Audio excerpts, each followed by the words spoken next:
మీరు చూస్తున్నారు TSS US Mahabubabad YouTube channel. తెలంగాణలో మన బతుకులెట్లు మారిపోయెను. ఎస్ఎస్ఏ ఉద్యోగులము మాకు కన్నీరే. మాట రాని వారు మతి స్థిమితం లేనోళ్ళు, కాళ్ళు చేతులు సరిగా లేనోళ్ళందరి కోసం ఎన్ని పాటలు కొడుతూ అక్షరాలు దిద్దిస్తూ విద్యా బుద్ధులు చెప్పి మంచి పిల్లలను చేస్తే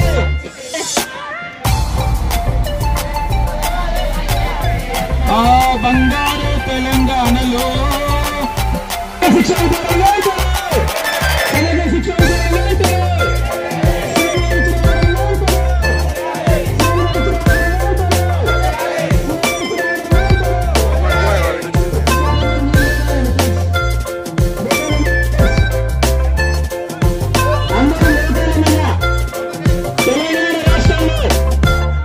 ఎర్రగండల్లో తెలంగాణ రాష్ట్రంలో ఎర్రగండల్లో ఆడబిడ్డలు నది రోడ్డు మీద నిలబెట్టినటువంటి కాంగ్రెస్ ప్రభుత్వం ఒక్కసారి మా వైపు చూడండి.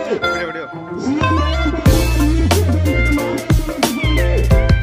దయచేసి తెలంగాణ రాష్ట్రంలో విద్యాశాఖలో పనిచేస్తున్నటువంటి నా తెలంగాణ ఆడబిడ్డలు ఎర్రగండలు మీరు ఇచ్చినటువంటి మాట కోసం చూస్తూ ఉన్నారు.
సీఎం గారు ఇచ్చిన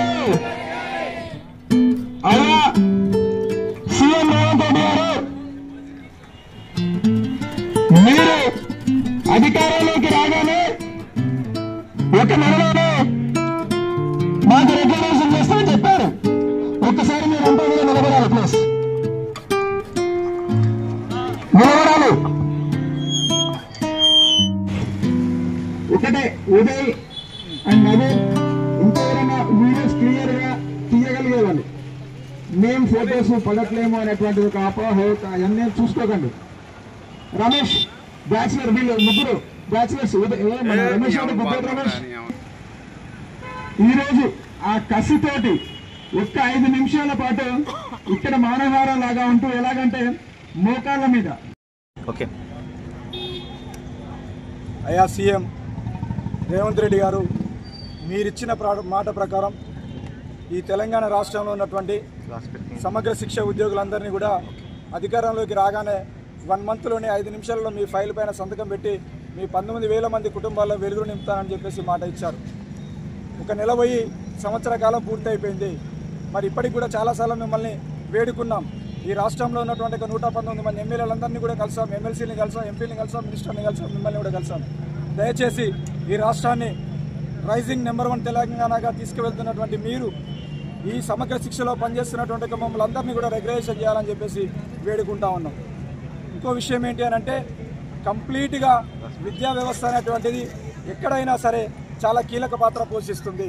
మరి ఆ కీలక పాత్ర పోషిస్తున్నటువంటి ఒక విద్యాశాఖలో పనిచేస్తున్నటువంటి మాకు దయచేసి న్యాయం చేయండి. మేము అప్పీల్ చేస్తూ ఉన్నాం, వేడుకుంటున్నాం. దయచేసి న్యాయం చేయమని అడుగుతా ఉన్నాం. ఇంతమందికి న్యాయం చేస్తున్నటువంటి మీరు మరి విద్యాశాఖను ఎందుకు పట్టించుకోవడం లేరని మేము అడుగుతా ఉన్నాం. దయచేసి కంప్లీట్గా ఈ రాష్ట్రంలో మొత్తం 19,000 మంది సమగ్ర శిక్ష ఉద్యోగులు పనిచేస్తూ ఉన్నారు. దాంట్లో 70% మంది మహిళలే ఉన్నారు. మరి ఈ మహిళలు మీ సోదరీమణులు ఒక్కసారి మీరు చూడండి, మమ్మల్ని చూడండి, మాకు న్యాయం చేయండి అని చెప్పేసి మేము ప్రధానంగా డిమాండ్ చేస్తా ఉన్నాం. 24/7 పనిచేస్తున్నటువంటి ఒక మా సమగ్ర శిక్షలో పనిచేస్తున్నటువంటి ఒక కేజీపీ సోదరీమణులు 24 గంటలు డ్యూటీ చేస్తూ ఉన్నారు. మరి మాకు వచ్చే జీతం ఎంత? చాలా అతి తక్కువ జీతం. మెంటల్ స్ట్రెస్, బీపీ, షుగర్లు వచ్చాయి, హార్ట్ అటాకులు వచ్చాయి, బ్రెయిన్ స్ట్రోక్లు కూడా వస్తూ ఉన్నాయి. దయచేసి మమ్మల్ని అర్థం చేసుకోండి, మా కుటుంబాలలో వెలుగు నింపండి అని చెప్పేసి కూడా ఈ రాష్ట్రంలో ఉన్నటువంటి 33 జిల్లాలలో గత 8 రోజులుగా సమ్మె కొనసాగుతూ ఉంది. మరి ఈరోజు మానుకోట జిల్లాలో ఎర్రటి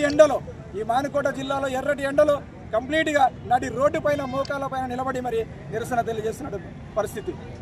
మీరు దయచేసి ఒకటే మిమ్మల్ని వేడుకుంటా ఉన్నాం, ఆడబిడ్డలను ఏడిపించినటువంటి ప్రభుత్వాలు ఎక్కడ కూడా మనుగడ సాగించినట్టు చరిత్రలో లేవు. దయచేసి ఒక్కటేసారి మిమ్మల్ని అడుగుతా ఉన్నామండి, మమ్మల్ని రెగ్యులరైజేషన్ చేయండి. రెగ్యులరైజేషన్ చేయడానికి మీకేమైనా అడ్డంకులు ఉన్నట్లయితే మినిమం టైం స్కేల్ ఇవ్వండి, అప్పటి వరకు మినిమం టైం స్కేల్ ఇవ్వండి అని మేము మానుకోట జిల్లా పక్షాల నుంచి సీఎం గారిని వేడుకోవడం జరుగుతుంది. ఈరోజు ఈ ప్రాంతంలో ఉన్నటువంటి సమగ్ర శిక్ష ఉద్యోగులందరం కూడా స్థానిక ఎంఆర్ఓ కార్యాలయం వద్ద ఎర్రటెండలో మోకాళ్ళపై నిల్చొని మరి నిరసన తెలియజేయడం జరుగుతుంది. మీరు గనక మా కోరికల్ని కనుక మమ్మల్ని రెగ్యులేషన్ అనేది చేయడం లేదు అనుకోండి, కంప్లీట్గా 33 జిల్లాలో ఉన్న అందరం కూడా ఆమరణ నిరాహార దీక్ష కూడా వెళ్ళడానికి కూడా సిద్ధంగా ఉన్నాం. మా ప్రాణాలను సైతం తీసుకోవడానికి కూడా సిద్ధంగా ఉన్నామని చెప్పేసి ప్రభుత్వాన్ని విజ్ఞప్తి చేస్తూ ఉన్నాం.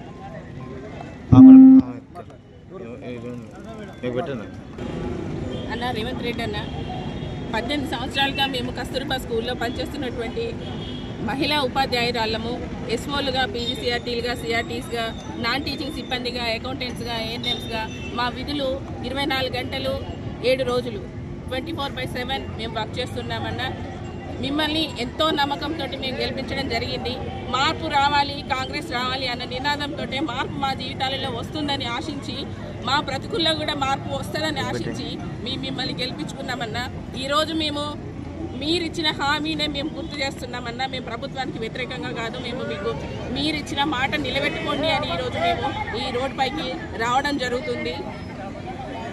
మా జీవితాల్లో కూడా వెలుగులు నింపుతారని ఆశిస్తూ మిమ్మల్ని గెలిపించుకున్నాం, కాంగ్రెస్ ప్రభుత్వాన్ని తెచ్చుకున్నాం. కాబట్టి మీరు మా ఈ కొత్త సంవత్సరం ఎన్నో ఆశలతోటి మీరిచ్చే హామీని నిలబెట్టుకొని మా జీవితాల్లో వెలుగులు నింపుతారని, మా యొక్క కష్టాలన్నీ మీకు తెలుసు, మేము వివరించాల్సిన అవసరం లేదు. ఎందుకంటే గత సంవత్సరం జరిగిన దీక్షా శిబిరానికి మీరు విచ్చేసి మీరే మా బాధలని తెలుసుకొని మీరే మా ముందుండి నడిపిస్తారని, మా ప్రభుత్వం వస్తే మీ జీవితాలలో మార్పు వస్తుందని మీరిచ్చిన హామీని నిలబెట్టుకోవాల్సిందిగా మేము మా కేజీబీవీస్ అండ్ సమగ్ర శిక్ష ఉపాధ్యాయుల సంఘం తరఫున మేము కోరుతున్నామన్న. అందరికీ నమస్కారం. ముఖ్యంగా ఈ ప్రభుత్వం ఏర్పడడానికి కారణమైనటువంటి ఎవరైతే ఆడబిడ్డలు ఉన్నారో ఆ ఆడబిడ్డలు ఈరోజు రోడ్డు మీద మరి 4-5 రకాలైనటువంటి సర్జరీలను చేయించుకొని కూడా మోకాళ్ళ మీద కూర్చొని మా నిరసన తెలియజేస్తున్నాం. ప్రభుత్వానికి ఈ విధంగానైనా మా విన్నపం ఏంటిది అంటే ఎస్ఎస్ఏ డిపార్ట్మెంట్లో పనిచేస్తున్నటువంటి ఆల్ వింగ్స్ అందులో మగవాళ్ళు లేరు, ఆడవాళ్ళు లేరు, ప్రతి ఒక్కరిని కూడా రెగ్యులరైజ్ చేసి మాకు ఎంటీఎస్ కల్పించాలి అనేటటువంటిది మా ప్రధానమైనటువంటి డిమాండ్. Thank you.